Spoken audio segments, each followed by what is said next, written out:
Ci troviamo presso lo spazio espositivo dello Sciami in Santa Fosca in occasione della seconda esposizione internazionale d'arte organizzata dalla Dem Venice Art Gallery e abbiamo l'occasione di avere con noi l'artista Vania Perale, alla quale vogliamo chiedere di raccontarci quest'opera così enigmatica ma anche allo stesso tempo così suggestiva.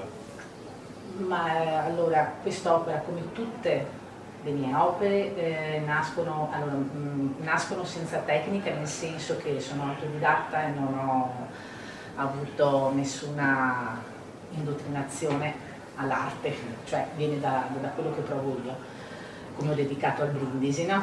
L'arte aiuta le emozioni ad uscire e poi ci si dà il colore. Questa è un'opera che è nata anche un po', diciamo, all'inizio per sbaglio. Avevo preso, non volevo prendere la foglia rame, dovevo prendere la foglia d'oro, insomma è stato un errore. Mia figlia ha detto: mamma, la cambiamo? E io dico no, perché se è successo così vorrà dire che dovrà nascere qualcosa. Esatto. Casualità.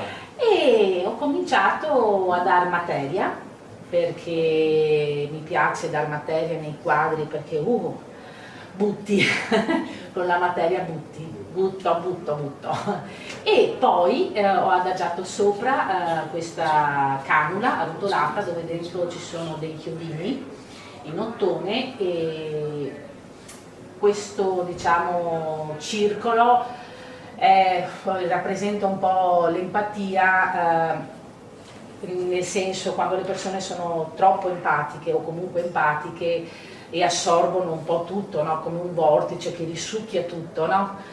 Risucchia il tuo male, insomma, ed è difficile proteggersi da questo tipo di sentimento, perché insomma non è facile. E in tenera gioventù tendi a soffrire molto perché tendi ad assorbire tutto quello che ti circonda, soprattutto le cose brutte, certo, e le assorbi, no? Come una spugna.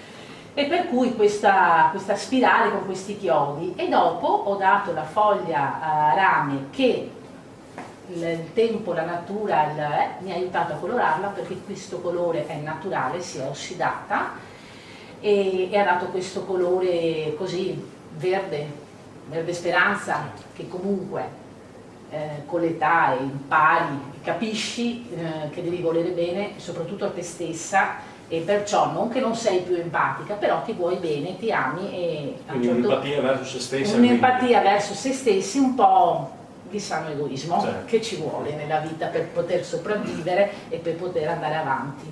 Ecco, i miei quadri sono quasi tutti rappresentanti da quello che io ho vissuto nella mia vita e tutte le esperienze che ho. Quindi una forma di autobiografia che si catalizza su un supporto. Sono tutti racconti miei, questo e tutti gli altri che ho fatto, sono come pagine di un libro. Non nascondo il fatto che vorrei scrivere o farmi aiutare a scrivere un libro sulla mia vita un indomani. Per adesso racconto la mia vita su tutte le opere, ogni opera ha un suo motivo di esistere e perciò non sono tutte quante uguali, tecnica non ce n'è.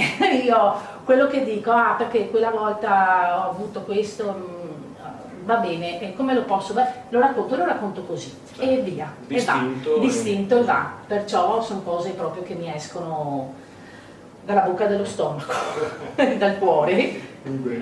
Un'opera forte, che Valeria Perale sa sicuramente, sì, così coinvolgere il pubblico.